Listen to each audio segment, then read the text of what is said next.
ভারতের বর্ষিয়ান সঙ্গীত শিল্পী উদিত নারায়ণ সঙ্গীত জগতে তার কৃতিত্বের জন্য সুপরিচিত হলেও ব্যক্তিগত জীবনে নানা বিতর্কের জন্ম দিয়েছেন। সম্প্রতি কনসার্টে এক নারীকে চুম্বন করে তিনি আলোচনার কেন্দ্রবিন্দুতে আসেন। সেই বিতর্কের রেশ কাটতে না কাটতেই এবার তার প্রথম স্ত্রী রঞ্জনা ঝা খোরপোশ মামলা করলেন।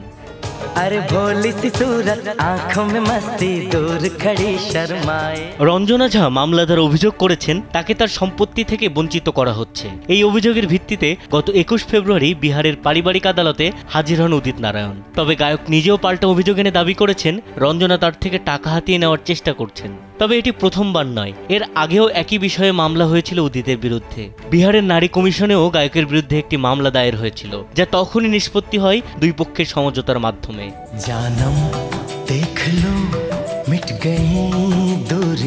পূর্বের আদালতের নথি অনুসারে উদিত নারায়ণ তার প্রথম স্ত্রী রঞ্জনা ঝাকে প্রতি মাসে 15,000 টাকা খোরপোশ দিতেন, যা 2021 সালে বাড়িয়ে 25,000 টাকা করা হয়। এছাড়াও তিনি রঞ্জনাকে কৃষি জমি, 1 কোটি টাকার একটি বাড়ি এবং 25 লাখ টাকার গহনা দিয়েছিলেন। তবে অভিযোগ রয়েছে রঞ্জনা সেই গহনা বিক্রি করে দিয়েছেন।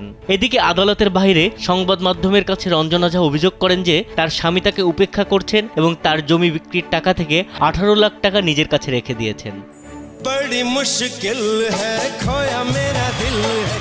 এছাড়া আরো গুরুতর অভিযোগ হিসেবে তিনি জানান, মুম্বাই গেলে তার পেছনে দুষ্কৃতিকারী পাঠাতেন উদিত নারায়ণ। এই নতুন মামলায় কিভাবে সমাধান আসবে তা এখনো স্পষ্ট নয়। তবে উদিত নারায়ণের ব্যক্তিগত জীবন নিয়ে বিতর্ক আবারও নতুন করে আলোচনার বিষয়বস্তু হয়ে উঠেছে নেটিজেনদের। বিনোদন ডেস্ক, কালবেলা।